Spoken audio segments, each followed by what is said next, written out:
रात उतर चुकी थी। आसमान पर बादलों की मोटी परत ऐसे छाई थी जैसे किसी ने चांद को जबरदस्ती छुपा दिया हो। हवा में अजीब सी नमी थी और जंगल के रास्ते पर चलते हुए हर कदम के साथ पत्तों की चरमराहट किसी के पीछा करने का एहसास दिला रही थी। यात्री का नाम आरव था। वो कोई साधारण मुसाफिर नहीं था, मगर आज की रात ने उसे बिल्कुल अकेला और बेबस बना दिया था। कई घंटों से चलता आ रहा था। न कोई गांव, न कोई ढाबा, न मोबाइल नेटवर्क, बस एक पतली सी पगडंडी और उसके दोनों ओर घना जंगल। आरव रुककर सांस लेने लगा। पसीना ठंडी हवा में भी उसके माथे पर चिपका हुआ था। आज की रात यहीं कटेगी क्या? उसने खुद से बुदबुदाया। उसी पल दूर से एक आकृति दिखाई दी। पहले तो उसे लगा आंखों का धोखा है, मगर जैसे जैसे वो आगे बढ़ा उसे साफ दिखने लगा। एक पुराना घर नहीं, ज्यादा सही कहें तो एक जर्जर सी हवेली जो जंगल के बीचों बीच अकेली खड़ी थी। दीवारों पर सीलन, खिड़कियों से झूलते टूटे पर्दे और दरवाजा आधा खुला हुआ। आरव का दिल जोर से धड़कने लगा। ऐसे घरों के बारे में उसने कहानियां सुनी थी, मगर ठंड, थकान और डर, तीनों में से डर आज हार रहा था। वो आगे बढ़ा। दरवाजे के सामने खड़ा होकर उसने आवाज दी, कोई है? कुछ सेकंड तक सन्नाटा। फिर दरवाजा अपने आप थोड़ा और खुल गया। आरव का शरीर सिहर उठा। अंदर से एक धीमी शांत आवाज आई, आइए। आवाज किसी औरत की थी। आरव ने निगलते हुए कदम अंदर रखा। घर के अंदर का माहौल बाहर से भी ज्यादा ठंडा था। दीवारों पर पुराने फ्रेम लगे थे, कुछ में तस्वीरें थीं और कुछ खाली।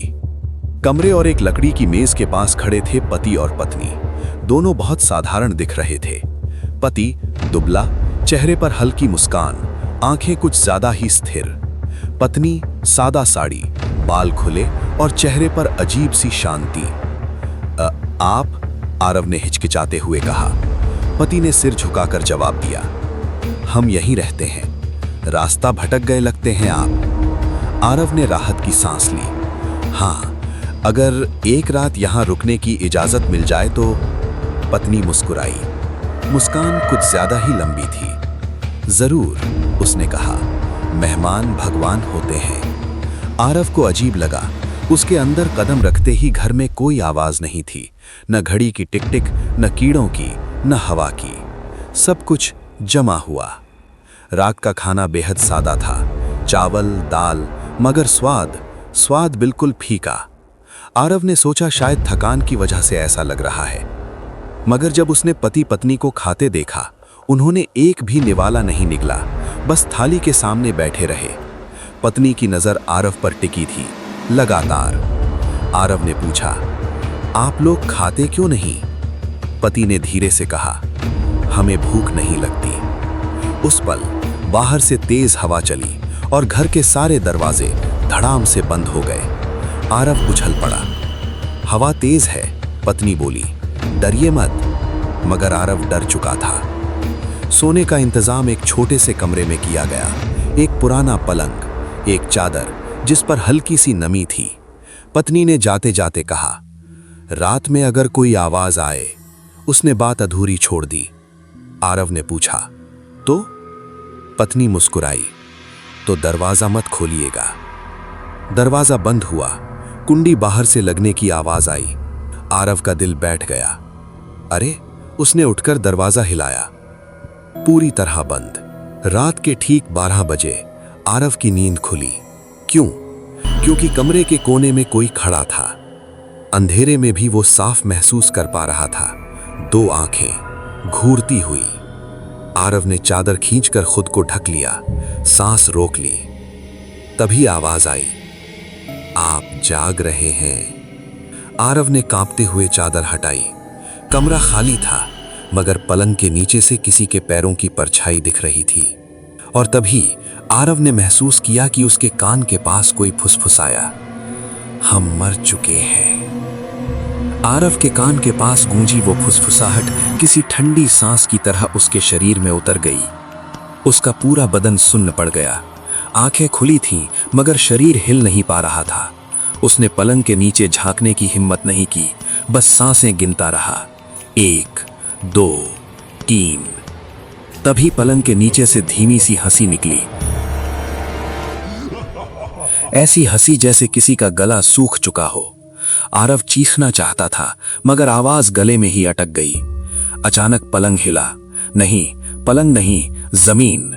पूरा कमरा हल्के हल्के कांपने लगा, जैसे घर खुद सांस ले रहा हो। मत देखो, ये पति की आवाज थी। आरव की आंखों से अपने आप आंसू बहने लगे। उसका दिमाग एक ही सवाल पूछ रहा था, अगर वो दोनों मर चुके हैं तो ये घर क्या है? तभी पलंग के नीचे से 2 हाथ निकले। हाथ नहीं, हड्डियां, सफेद, चमकती हुई और अस्वाभाविक रूप से लंबी। हड्डियों ने पलंग के किनारे को पकड़ा और धीरे धीरे ऊपर खींचने लगी। आरव ने आंखें बंद कर ली। नहीं, नहीं, नहीं। तभी सब रुक गया। कमरा एकदम शांत, जैसे कुछ हुआ ही ना हो। आरव ने डरते डरते आंखें खोली। कमरा खाली था, न पलंग के नीचे कुछ, न कोने में कोई। बस दीवार पर टंगी एक पुरानी तस्वीर, जिसे उसने पहले ध्यान से नहीं देखा था। वो उठकर धीरे धीरे तस्वीर के पास गया। तस्वीर में वही पति पत्नी थे, मगर उनके कपड़े अलग थे। और सबसे डरावनी बात, तस्वीर के नीचे तारीख लिखी थी, 1973। आरव का दिल जोर से धड़क उठा। ये कैसे हो सकता है? उसने तस्वीर छुई और उसी पल तस्वीर से खून टपकने लगा। पीछे से कदमों की आवाज आई। आरव ने पीछे मुड़कर देखा। दरवाजा खुला था और बाहर खड़ी थी पत्नी, मगर अब वो वैसी नहीं दिख रही थी जैसी पहले दिखी थी। उसका चेहरा सड़ा हुआ था, आंखें अंदर धसी हुई, मुंह से काली सी चीज टपक रही थी। तुमने देख लिया, वो बोली। आरव पीछे हटने लगा। आप लोग? उसकी आवाज कांप रही थी। पति भी पीछे से आ गया। उसका सिर एक तरफ झुका हुआ था, जैसे गर्दन टूटी हो। हमने मना किया था, पति बोला, रात में मत जागना। आरव की पीठ दीवार से लग गई। मैं चला जाऊंगा अभी। पत्नी हंस पड़ी। उसकी हंसी में दर्द था और भूख। यहां से यूं नहीं जाता, उसने कहा। अचानक घर की सारी बत्तियां बुझ गई। अंधेरा, पूरा अंधेरा। फिर एक एक करके मोमबत्तियां जलने लगी अपने आप।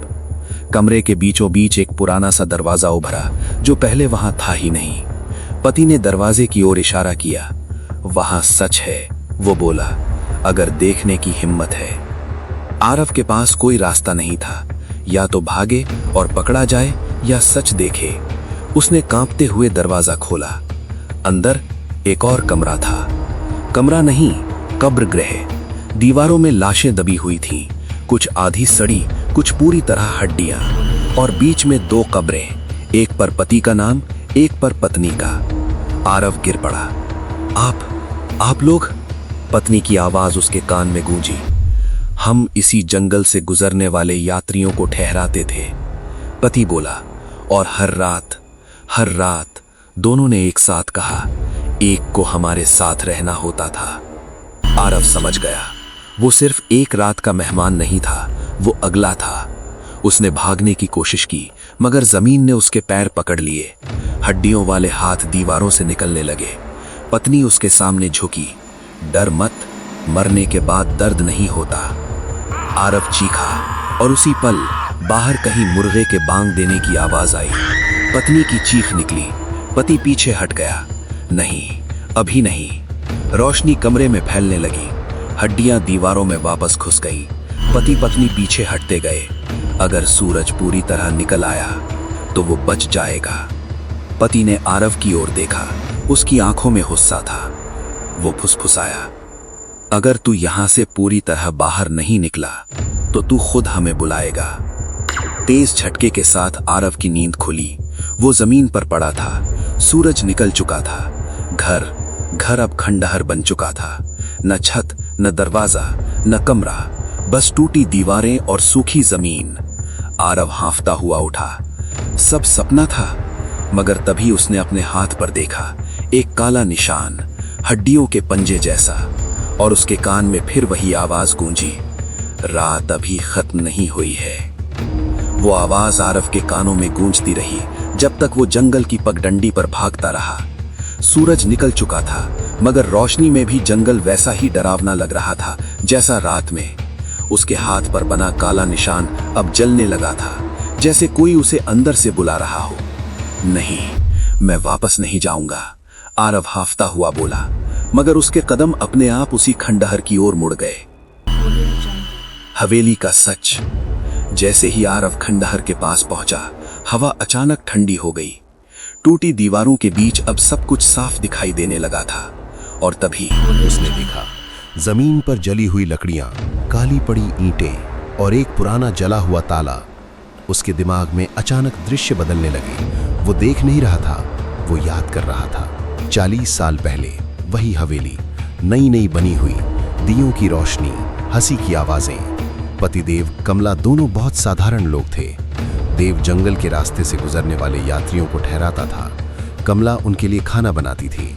लोग उन्हें पसंद करते थे, मगर एक चीज जो लोगों को खटकती थी, हवेली। लोग कहते थे, इतनी सुनसान जगह पर इतना बड़ा घर, जरूर कुछ गलत है। एक रात कुछ लोग शराब पीकर आए। उन्होंने हवेली पर चोरी का इल्जाम लगाया। कहा ये दोनों यात्रियों को मारते हैं, जबकि सच ये था कि देव कमला ने कभी किसी का बुरा नहीं किया। गुस्से में भीड़ ने हवेली को आग लगा दी। कमला अंदर फंसी थी। देव उसे बचाने दौड़ा, मगर दरवाजा बाहर से बंद था। आग फैलती गई और हवेली उन दोनों के साथ जल गई। उनकी मौत तुरंत नहीं हुई। डर, दर्द और बेइंसाफी ने उनकी आत्माओं को बांध लिया। वो हवेली से जुड़े रह गए और हर यात्री में उन्हें वही भीड़ दिखाई देती थी। इसलिए वो हर किसी को रोकते थे, हर किसी को। आरव जोर से सांस लेने लगा। तो ये था सच। तभी पीछे से वही जानी पहचानी आवाज आई, तुम्हें सब पता चल गया। देव और कमला अब पूरी तरह सामने खड़े थे, मगर इस बार वो डरावने नहीं लग रहे थे। उनकी आंखों में गुस्सा नहीं था, बस थकान थी। हम बस चाहते थे, कमला बोली, कोई हमारी बात सुने। देव ने आरव के हाथ की ओर देखा।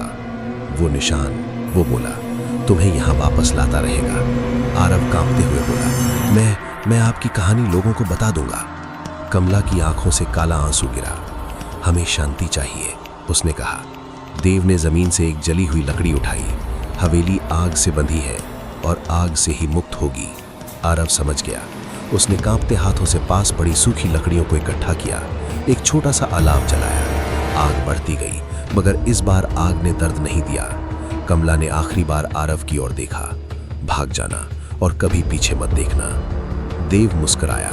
पहली बार आग में उनकी परछाइयां धीरे धीरे हल्की होने लगी और फिर हवा में खुल गईं। आरव दौड़ता रहा जब तक जंगल खत्म नहीं हो गया, जब तक सामने सड़क नहीं आ गई। उसके हाथ का काला निशान धीरे धीरे मिट गया।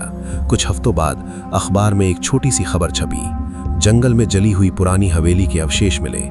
स्थानीय लोगों का मानना है कि अब वहां कोई अजीब घटना नहीं होती। आरव ने अखबार बंद किया। उसने राहत की सांस ली, मगर तभी उसके कान में एक बहुत धीमी आवाज आई, धन्यवाद। आरव मुस्कुराया।